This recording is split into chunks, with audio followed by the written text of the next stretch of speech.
훈련인데 20분 만에 끝나라는데 20분 안에 끝낼 수 있을지 모르겠는데 20분 안에 끝내도록 하겠습니다. 아, 이쪽으로 되는 거예요? 아, 이 내려가는 건가? 안 먹네.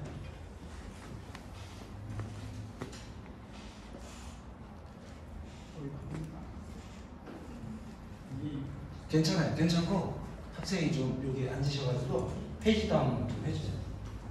안 될 때는 됐습니다. 괜찮아요.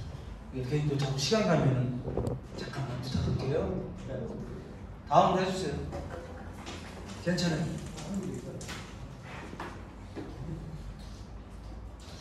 오늘 저기 네 됩니까? 요거 네 밑으로 물로. 네. 한번 해볼까? 아, 잘 되네. 위장을 했습니다.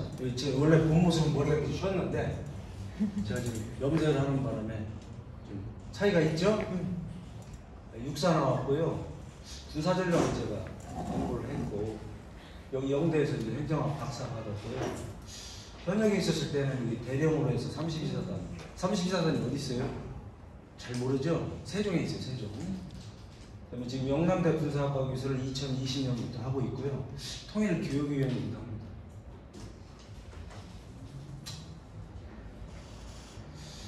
북한에 쿠데타가 일어날까요? 우리 학생. 첫 번째 질문.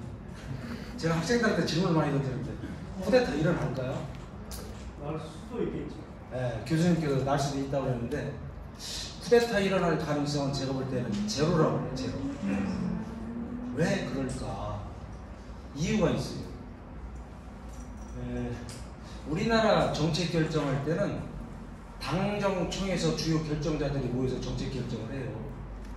근데 옛날에는 당은 거기서 뭐냐면 여당, 정은 정부, 청은 청와대였었어요. 근데 청와대가 이제 이름이 바뀌었죠. 대통령실에, 그죠? 여러분 뉴스 가만히 들어보면 오늘 당정대 주요 지휘자들이 모여서 정책 결정합니다. 이렇게 한단 말이에요. 북한은, 근데 북한은 뭐라고 할까요? 잘린다. 북한은 당정군이라고 해요. 군대가 힘이 센 거예요. 북한에서 출세하면 군에 가야 돼요. 거기서 당은 조선노동당, 정은 중앙행정기관, 그 다음에 군은 군대를 얘기해요. 근데 김정은이가 당정군의 주요 지휘자, 최고 책임자를 다 갖고 있어요. 당에서는 여기 보면은 요게 보이탄가? 조선노동당 총비서, 그 다음에 당 안에 보면 당 중앙군수의 위원장, 이게 군대를 통제하는 기관이거든요. 권력은 어디서 나와요? 총무에서 나오죠. 2011년도 잘 알다시피 김정일이가 천벌을 받아가지고 급사를 했어요. 급사한 이유가 뭐예요? 고혈압 때문에 죽었죠. 혈압이. 김일성이가 1994년에 마찬가지 나쁜 짓 하고서 급사당했어요. 김일성이 죽은 이유가 뭘까요? 고혈압이죠. 김정은이가 지금 체중이 140kg라고 우리 정보당국에서 분석하고 있거든요.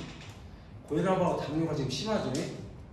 북한에서 갖고 있는 고혈압, 당뇨약은 치료가 안 돼서 해외에서 지금 신약을 구하고 있다는 게 우리 국정원에서 입수를 했어요. 그러니까 당에서 조선노동당 총비서니까 당에서 최고 권력을 갖고 있죠. 그 다음에 국무위원회 위원장이죠. 그죠? 옛날에는 국방위원회 위원장이라고 했어요. 여러분 저기 고려시대에 문신들이 하도 무신들을 무시하니까 어떻게 됐습니까? 무신들이 그냥 무신들 처벌했죠. 무신 정권이죠.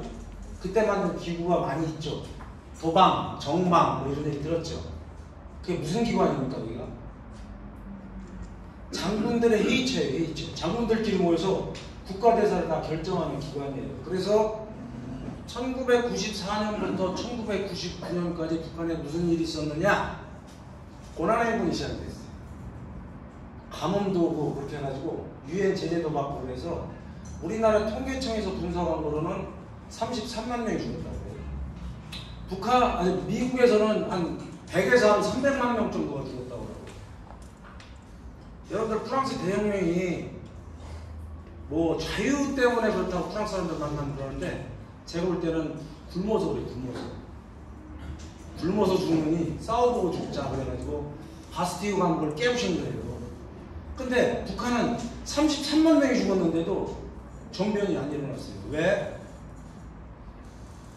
그때 김정일이가 국방위원장이라고 고려시대 총 대빵처럼 자기가 정권을 잡았었던 거예요. 근데 김정은이가 올라와서 정상국가한다고 만든 직책이 바로 국무위원회 위원장이에요.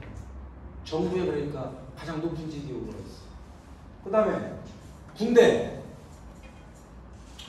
2011년도 12월 달에 김정일이가 죽으니까 김정은이가 제일 먼저 권력을 잡은 게 뭐냐면 바로 이 최고사령관직을 잡았어요.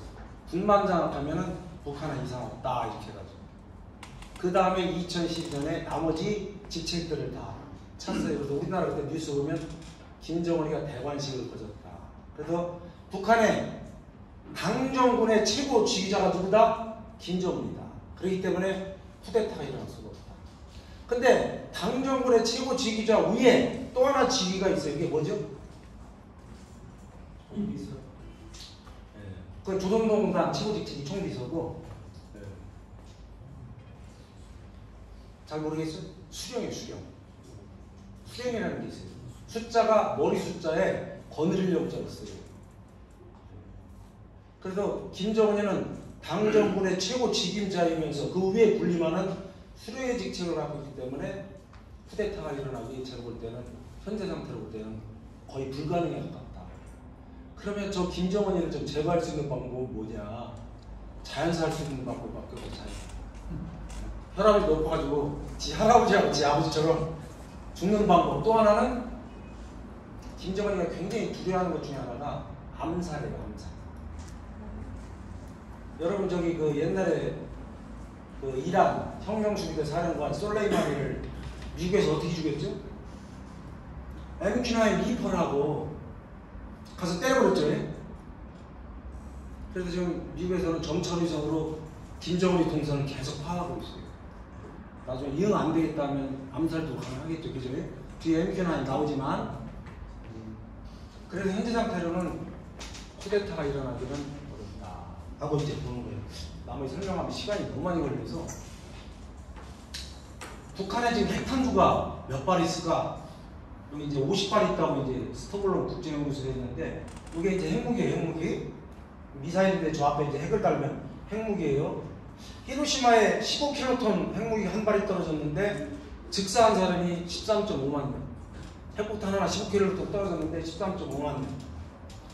미국이 1998년에 용산상공에다가 15킬로톤이 떨어졌을 때 대한민국 사람이 몇 명이 죽나고 하고 시뮬레이션을 돌려버리니까 62만 명이 죽습니다.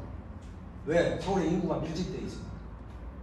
2022년에 다시 핵폭발 시뮬레이션을 20K로 돌려버리니까 한 방에 11.5만 명이 죽어요. 그런데 2017년에 북한이 육체 핵 실험했을 때 그 위력이 우리나라 국정원에서는 한 50킬로톤 정도 된다 이렇게 했는데 미국하고 중국은 200킬로톤 된다. 200킬로톤. 그러면 이렇게 제가 지금 계산을 한번 해본 거예요. 그러면 가장 적게는 29만 명이 죽지만 최대 많이 죽었을 때는 827만 명이. 그래서 아까 이재용 교수님이 재래식 전력은 이미 게임이 끝났어요. 우리가 그냥 압도적으로 우세하기 때문에 게임이 끝났어요. 아까 저 전차 얘기했는데 저 전차부터 경험했어요. 제가 K1 전차 보는데 체험회하고 똑같아. 전차가 외관상으로 몰기가 굉장히 육중하죠. 안에 들어가면 거의 소프트 해가지고 저 K9에서 제가 근무를 했어요. 40km 날아가요. 어제 제가 저기 안강 풍산금속 간다는데 어제 가서 제가 포탄 새로 개발된 거 봤는데 60km짜리가 개발이 됐더라고요. 한 방에 40km면 100리터에 집속탄? 어제 가서 집속탄 봤어요. 집속탄이 탄도 안에 자탄이 엄청나게 많아요. 그래서 그게 땅에 떨어지면 자탄이 뭐 축구장만 몇백 개를 그냥 날려버리듯이 그 탄이 어제 풍산금속에서 저한테 보여주더라고요. 이거 설명하다 보면 밑도 끝도 없어서 안 되는데 미사일 지난주에 화성 19형 발사했다고 그랬죠. 그죠? 미사일 실험을 하면 미국이 가만히 있질 않아요. 왜 가만히 있지 않을까요? 옛날에 이쪽 준중거리 미사일 이쪽 쏠 때는 미국이 아무 소리 안 했어요. 근데 이쪽으로 가는 갈수록 미국 본토에 도달하는 미사일이기 때문에 미국이 슬슬 이제 개입을 하는 거예요. 그래서 이 화성 15형 여기 한 10,000km 나간다고 보고 화성 17형 13,000km 나가는데 북한에서 발사하면 13,000km 어디냐면 미국 동부까지 커버해요. 저기 화성 15형은 서부까지 도달해요. 그래서 미사일 실험하면 미국이 자꾸 개입하는 이유가 그렇다. 여기 이제 극초음속 미사일이라고 이제 개발이 최근에 됐다고 그러던데 극초음속 미사일은 마하5예요. 마하5. 그러니까 여러분 똑딱 하면 340m 가면 그게 이제 1이죠. 1. 5마하면 얼마입니까? 340 곱하기 5하면 1.7km 나가네요. 이 마하5를 가진 게 여러분 제가 아까 설명을 했는데 K2 전차를 흑표 전차라고 그러거든요. 흑표 전차가 폭을 떠나는 속도가 마하5예요. 그러니까 전차를 쏘면 이 들리는 소리가 좀 이따 들린단 말이에요. 벌써 폭은 나가서 저 적전차를 때렸는데 나가는 소리가 뒤에 들립니다. 마하5다 보니까 굉장히 빠르죠. 아저씨가 시계 보고 있네. 요 봐요.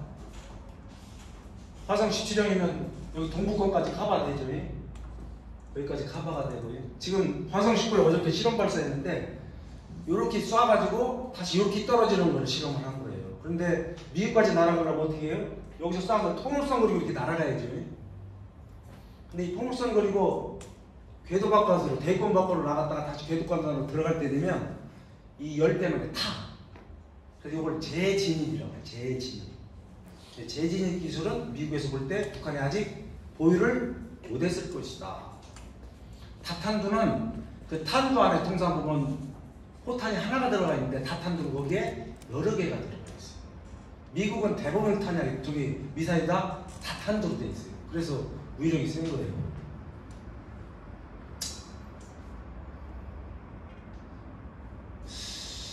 작년에 분단 관계가 이제 적대적인 국가 관계, 전쟁적인 두 국가 관계 자꾸 이렇게 하는 이유는 뭐냐면 북한 입장에서 볼 때는 체제 경쟁은 끝났다고 그러는 거예요. 체제 경쟁은 끝났다. 그러니까 이제 남한이 우리를 흡수하지 않을까. 거기에 대한 이제 두려움 때문에 자꾸 저런 얘기를 하는 거예요. 사실. 여기 이제 핵무력 이것도 만들었죠. 여기 요 말이 무섭죠. 북한 핵무기는 어떻게 돼 있다? 국무위원장의 유일적 지위에 복종한다. 그러니까 남한이나 미국 니네가 내 목숨 위협시키면 핵무기 쏠 수 있다 얘기고 내 명령에만 복종하도록 딱 법제화를 시켜놨습니다. 그렇죠?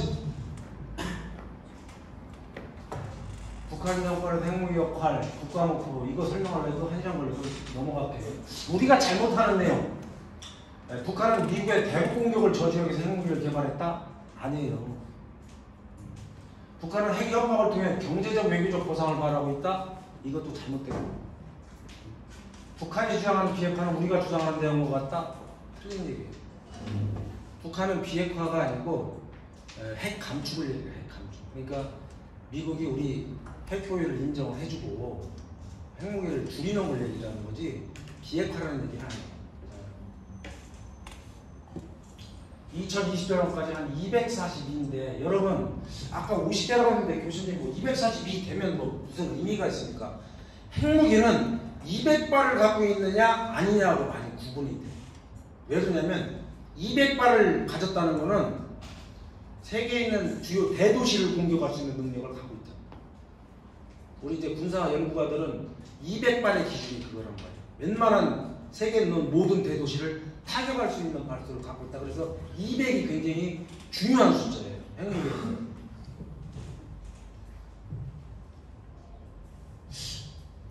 북한이 저렇게 핵무기 하는데 그럼 우리는 가만히 있어야 되나? 제가 나름대로 이제 적은 게 공식적으로 이제 국가에서 이제 발표하는 거는 한국형 삼축체계 능력을 확보하고 요거는 우리 이제 이재용 같은 교수님 전문가들이 이제 주장은 아닌데 이제 채택되기는 좀 어려운데 우리가 맞기 전에 먼저 때리자. 선제 공격. 우리도 핵을 갖자. 자위적 핵무장. 우리나라 옛날에 군산 쪽에 핵무기가 전술 핵무기가 980발 있었어요. 1991년에 노태우 대통령이 한반도 비핵화 선언을 하면서 그게 걷어가 졌어요. 사실은 핵무기를 놔도 됐는데 미국하고 소련하고 스타트 협정 맺으면서 소련이 남한에 있는 전술 핵무기 철수를 협상 조건으로 내세웠어요. 왜 협상 조건으로 하냐면 이 남한에 있는 전술 핵무기가 소련의 이목탁 겨누고 있기 때문에 이거 빼주지 않으면 핵무기 감축 안 하겠다 그래서 할 수 없이 그때 뺐어. 그때 우리나라가 갖고 있는 전술 핵무기가 980발이에요. 과거에 우리가 핵무기가 있었다. 최근에 이제 나오는 게 이제 핵무기 공유를 해달라. 미국에 있는 핵무기들 우리가 쓸 수 있도록 해달라. 여러분 집에 예를 들면 청소기가 있는데 남의 집에서 그 청소기 같이 쓰게 해달라 그러면 선생님은 선뜻 성납하겠습니까? 어렵겠죠, 그죠? 네. 그래서 하여튼 핵무기 공유라는 것은 니네 미국 있는 무기를 우리 한국이 좀 쓸 수 있도록 해달라 하는 게 이제 핵무기 공유고, 전술 핵무기 100기를 지정해서 배치를 확약해달라. 이게 최근에 이제 랜드 연구소에서 내놓은 안이에요. 근데 이제 저는 이 전술 핵무기 이 공유가 약간 좀 차원을 달리해서 좀 주장하고 싶고, 아시아 군사 동맹을 좀 창설하는 게 좀 필요하지 않냐 하는 생각 때문에 제가 아닌데, 이게 한국형 삼축체계예요.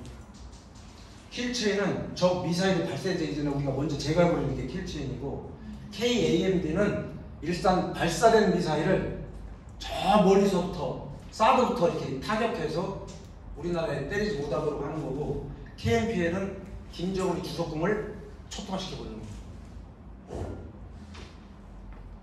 이건 그림으로 나타내는 거죠. 옛날에 이제 이 한국형 삼축 체계가 구축이 되려면 제일 중요한 게 뭐였냐면 정찰위성을 갖고 있어야 돼요. 정찰. 북한 김정은이 집을 이잡듯이 하늘에서 이렇게 볼 수 있도록 만들어야 되는데, 지금 정찰위성 우리나라가 2기가 발사됐어. 총 5기가 발사되는데 올해 안에도 발사될 계획은 지금 있어요. 그래서 5기만 우리 한반도 상공에 뜨면 김정은이가 뭐하고 있는지는 하늘에서 다 감지가 가능하다. 그렇게 여러분들이 이해하시면 되고, 요거 보세요. 일단 미사일이 발사가 됐죠.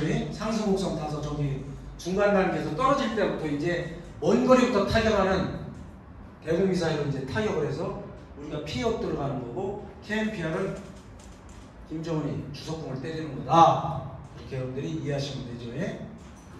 여기 특수전부대 있죠? 특전사가 들어가면 이제 어록대라고 얘기할 수 없고, 우리나라도 현무가 있다. 현무 미사일 잘 알죠? 어제 제가 LIG 넥스원 갔는데 LIG 넥스원 사람들이 얼굴 표정이 무지 좋아. 왜 이렇게 좋냐고 그랬더니, 교수님 요즘 수출이 너무 잘 돼가지고 수주한 돈만 지금 뭐 몇 조? 뭐 4조인가 5조하고 총 합쳐가지고 한 20조가 넘는다 그러더라고요. 요즘 LIG 넥스원 막 공장이 막 부야상이야. 무기 만들어내요. K방산에서. 우리나라 현무 미사일인데 현무2가 500km에 500km 북한 여기 도달하죠. 그렇죠? 그 다음에 현무3 보세요. 현무3는 1500km 날아가죠.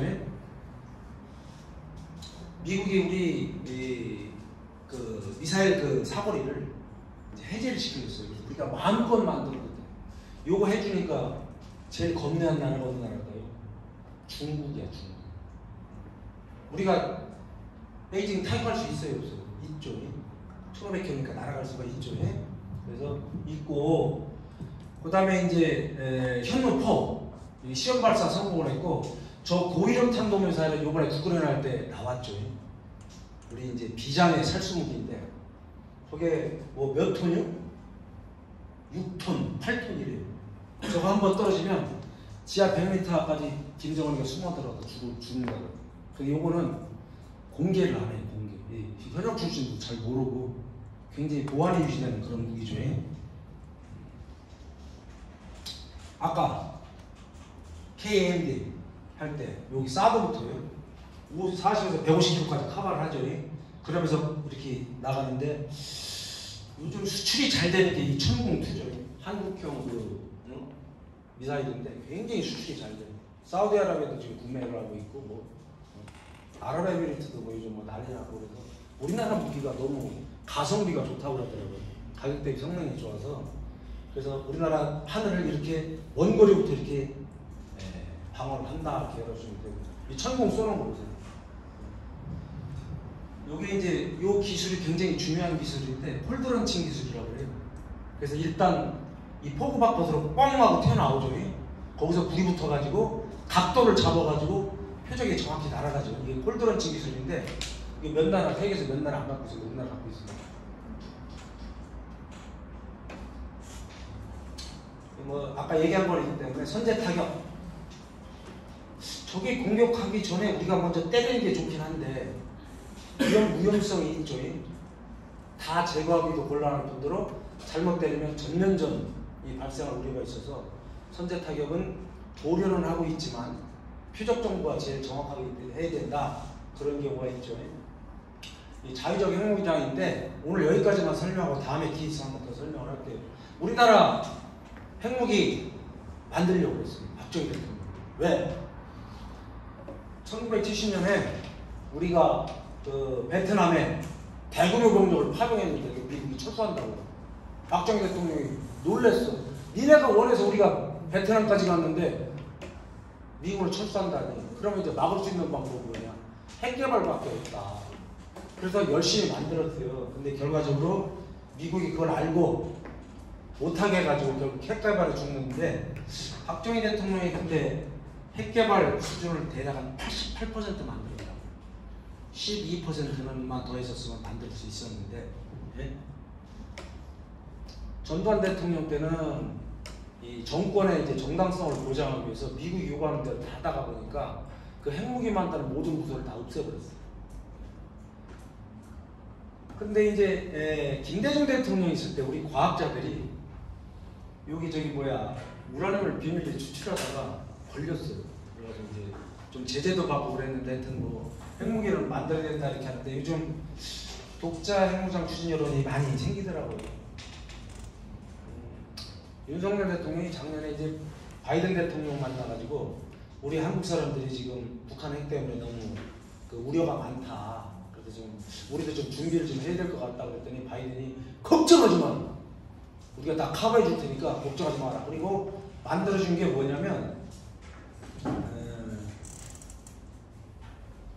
저기 우리가 갖고 있는 전략 핵 잠수함이 5하이급 잠수함이 있는데 그 전략물을 수시로 한반도에 이렇게 보내서 그 대비해 줄 테니까 너무 걱정하지 말고 핵무기 그걸 앞으로 같이 쓸 수 있도록 내가 거기까지 내가 좀 할 테니까 그렇게 해가지고 윤석열 대통령이 그럼 알았습니다 하고 이제 돌아왔어요. 근데 국민적 여론은 핵무장 찬성하는 게 지금 한 72.8% 된대요. 근데 이 핵을 무장하게 되면 이제 제재가 오죠. 제재 6가지 이제 위기가 있는데 이걸 얘기했을 때는 한 36% 된다고 그러더라고요. 전문가들은 현재로는 핵무기 만드는 게 좀 어렵다. 장애물이 있다고 이렇게 보고 있고 핵무장이 이제 찬반론이 많아요. 찬성은 뭐 평화는 공짜가 아니다. 단일 화력으로는 최강이기 때문에 만들어야 된다. 이미 또 시작된 신냉전이 있다. 핵무기가 의외의 가성비가 있다. 그런데 이제 반대로 보면 미국이 당장 압박을 가할 것이다. NPT 조약에 위반했다. 핵무기를 만들어도 쓰기가 곤란하다. 만약에 핵 쓰면 유엔으로 또 제재를 받을 것이다. 여러 가지 이제 말이 많아요. 그래서 그걸 쫙 설명한 거고 이거 넘어가고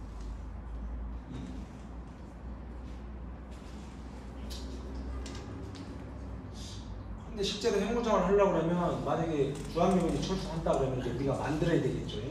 그리고 북한이 완전하게 핵무장이 완료됐다면 뭐 더 이상 이제 방법은 없잖아요. 만들어야지.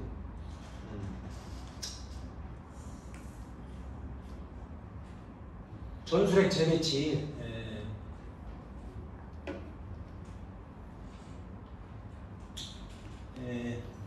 지금 저기 유럽에는 5개국의 전술핵이 배치가 되어 있는데 그 전술핵 배치되어 있는 핵무기가 B-61이라는 핵무기예요. 이게 수소폭탄이에요. 원자폭탄하고 수소폭탄하고는 위력이 틀려요.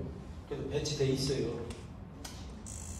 이게 이제 그 요즘 쏘는 모습인데 이렇게 조그만한데 위력은 상상을 초월합니다. 그래서 여기 지금 우리나라에 F-35 전투기가 들어와 있죠. F-35 전투기가 왜 중요하냐면 F-35 전투기는 북한상으로 들었다 나왔다고 해도 북한한테 잡지를 못해요. 왜? 그렇지. 스텔스 기술이 완전히 들어가 있어서 미군 애들이 가끔 들어갔다 나왔다 해도 북한이 못 잡아요. 스텔스 기술 때문에. 그래서 F-35 전투기를 5세대 전투기라고 해요. 우리나라 지금 F-35 들어와 있죠. 가끔 가다가 북한이 뭐라 그러면 무력 시위하는 게 그거예요.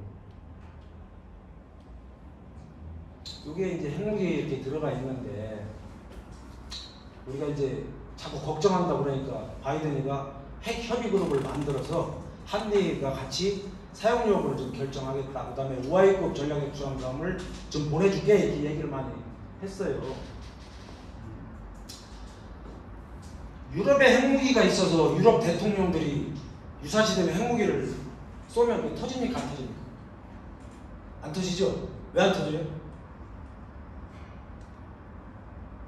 이 팔이라는 장치 때문에 그런데 유럽에 핵무기가 배치가 되어 있는데 그걸 자기 나라 전투기에다 실어도 갖다 쏴도 돌멩이밖에 안 돼. 터지질 않아. 거기에 뭘 넣어야 된다? 암호를 넣어야 돼. 암호. 그 암호를 누가 갖고 있느냐? 미국 대통령이 갖고 있어요. 여러분 미국 대통령 다닐 때 뒤에 따라다니는 사람 중에 한 사람 검은 가방 들고 다니는 사람이 있죠. 그 핵가방이에요. 그걸 열어가지고 미국 대통령이 암호를 입력해야 그 폭탄이 위력이 발휘됩니다. 그래서 사실상 핵무기를 유럽에 있는 대통령들로 니네들이 써도 좋다 이렇게 얘기했지만 최종 단계에서 암호가 안 들어가면 어떻게 된다? 돌멩이밖에 안 된다. 터지질 않기 때문에. 그 미국에 이제 핵잠수함에 있는 그 함장들이 이제 통상 계급이 대령이에요. 핵무기 엄청나게 많이 썼죠. 그 사람들이 쏠라고 해도 터지질 않아. 대통령의 암호가 최종 암호가 들어가야 돼. 네. 요게 이제 여러분 이제 비연비 랜서인데 가끔 날아오죠. 이게 이제 핵을 실 수 있는 무기이기 때문에 B-52 저 폭격기가 2차 대전 때 저기 뭐야 일본에 터뜨렸던 그 핵무기 터뜨렸는데 요즘 안 쏘고 요게 이제 그 스텔스 기술이 들어가 있는 폭격기예요. 근데 최신 폭격기 요게 이제 새로 B-21이 나왔는데 가오리처럼 생긴 가오리. 근데 이게 북한 상공 지나가도 북한 애들이 잡지를 못해요. 조용히 가서 타격을 할 수가 있겠죠. 이게 이제 미국이 갖고 있는 무기인데 ICBM, SLBM, 잠수함에서 되는 거죠. 토마호크 미사일 이런 게 있고 이제 탄도미사일 원자력 잠수함이 무서운데 요게 이제 오하이급 잠수함이죠. 요게 이제 구멍이 몇 개예요? 한쪽에 12개에서 24개거든요. 근데 거기에 들어가 있는 그 핵미사일 그 위에 보면 자탄이 들어가 있는데 그게 몇 개 들어가 있냐면 12발이 들어가 있어요. 12발. 그럼 12 곱하기 24하면 얼마예요? 288. 야, 미군 대령 하나가 핵무기 288을 갖고 있어요. 영화 같은 데 많이 보잖아요. 키로 딱 꽂아가지고 돌리죠. 이 오하이급 잠수함을 몇 개 갖고 있어요, 미국이? 12척인가? 앞에? 14척이면 14척. 요게 가끔 안 보여주다가 지난번에 한번 이제 부산에서 이렇게 한번 부상을 했는데 그때 막 평양에서 난리가 났죠. 그러니까 미국이 원자력 잠수함 이거 하나만 움직여도 북한을 완전히 쓸어버릴 수 있다. 우리 이제 칠함대가 이제 일본 도쿄 바로 밑에 내려가면 요코스카라는 데가 있는데 칠함대 본부가 거기 있어요. 유사시 되면 그 칠함대가 한반도 전개에 대해서 북한을 초토화시킨다. 칠함대. 미국 공군이 3개 나가 있는 게 이제 3개 부대만 나가 있는데 독일에 나가 있고 하나는 일본에 나가 있고 하나는 오산에 와 있어요. 미군이 갖고 있는 공군 부대 3개가 해외에 나가 있는데 하나는 독일에 가 있고 하나는 일본에 가 있고 또 하나는 우리 한국의 오산에 와 있다. 주력기가 아까 이재용 교수님 얘기한 F-16이 주력이에요. 주력. 이거 이제 안 돼. 이게 이제 F-16이죠. 이게 이제 MQ-9 리퍼라는 그 무인 항공기죠. 김정은이가 아주 그냥 그 발광하는 그 중에 하나죠. 그래서 2020년에 바그다드 공항에서 이 헬파이어라는 게 뭐냐면 미사일을 쏘면 더 이상 조종 안 해도 그 미사일 자체가 그 표적을 정확히 쫓아가서 때리는 걸 헬파이어 미사일이라고 해요. 그래서 솔라이마니가 죽었다는 말이에요. 이거 보고 김정은이가 경호를 엄청나게 강화했죠. 언제 자기 목숨이 왔다 갔다 하고 그러니까. 이게 지금 일본 가데나 비행장에 와 있어. 우리나라 전투기 보세요. 네, 5세대 전투기. 이게 이제 F-35인데 39기가 있고 20기가 더 들어온다고 그러네요. 멋있죠? 전투기 자체가 벌써 뽀대가 나죠. 이 정찰위성 지금 2대 올라가 있는데 앞으로 3대가 더 올라갈 것이다. 그래서 북한 상공을 앞으로 이제 이잡듯이 이렇게 지금 사천에 이 F-35 같으면 대당 가격이 거의 한 2천억 정도 돼요. 2천억. 비행기 한 대 전투기가 비싸요. 그래서 도저히 이제 그게 감당이 안 돼서 우리나라가 자체적으로 지금 전투기를 개발하고 있는데 KF-21 전투기 지금 시험 비행하고 있어요. 계속. 그 시험 비행하는 총 대장이 누구냐면 여군이더라고. 여군 소령 공무상관학교랑 그 여자분이 다 지금 시험 조정해요. 대기권까지 막 근처 같이 갔다가 그 시험 조정을 하더라고요. 그러니까 앞으로 이 전투기가 이제 우리 하늘을 지킬 것이다. 우리 기술진으로 만든 전투기예요. 멋있죠? 그 다음에 이제 잠수함, 이지스함. 우리나라 잠수함은 원자력 잠수함은 아니에요. 디젤 잠수함인데 굉장히 여러분 옛날에 처음 했었을 때는 1200톤인데 지금 3700톤이면 엄청난 그 저기죠. 그 다음에 이지스함. 이지스라는 뜻이 뭐냐면 신의 방패라는 뜻이에요. 어떤 무기가 달려들어도 다 막아낸다. 클린턴이 트럼프가 어저께 했죠. 한국의 그 조선 그 기술을 빨리 최대한 받아야 되겠다. 왜냐면 지금 미국에 있는 많은 함정 그런 것들이 노화되고 정비되어야 되는데 그 기술을 갖고 있는 나라가 우리나라밖에 없대. 트럼프가 우리한테 구걸할 때도 있네. 자, 우리 이제 이 스텔스 기사인데 이 이지스함은 이 함정 하나 자체가 어떤 적이 이 이지스함을 공격하면 레이더가 잡아가지고 추적을 해서 발사까지 해요. 그러니까 이지스함이 격파될 일은 없어요. 이지스함을 갖고 있는 나라가 몇 나라 안 돼요. 굉장히 고가죠. 우리나라에 이제 이 콜드런칭 기술을 이제 확보를 해서 도산 안창호함에 이름 칠 때 굉장히 고민했었는데 굉장히 위력이 센 놈이죠. 이거 이제 앞으로 교수님 원자력 잠수함을 한번 바닷속으로 들어가면 뭐 한 달이고 2달이고 안 나오는데요. 이것도 그런 능력을 갖고 있어요. 그래서 뭐 북한 해양 뭐 들었다 놨다 지금 계속 하거든요. 여러분들은 뭐 보안이기 때문에 내가 얘기를 하지 못하겠지만 굉장한 위력을 갖고 있다. 요게 이제 이지스함 이름이 이제 정조대왕 이름. 세계에 있는 모든 비행기, 유도탄 뭐 이런 것들이 이거 때리기가 어려워요. 완전히 무장이 돼 있어요. 그 앞에 이제 제일 중요한 게 요 다기능 우성 배열 레이더인데 통상 레이더는 돌아가면서 잡는데 이거는 점으로 해서 이렇게 발사가 돼가지고 앞에 이게 다 장착이 돼 있거든요.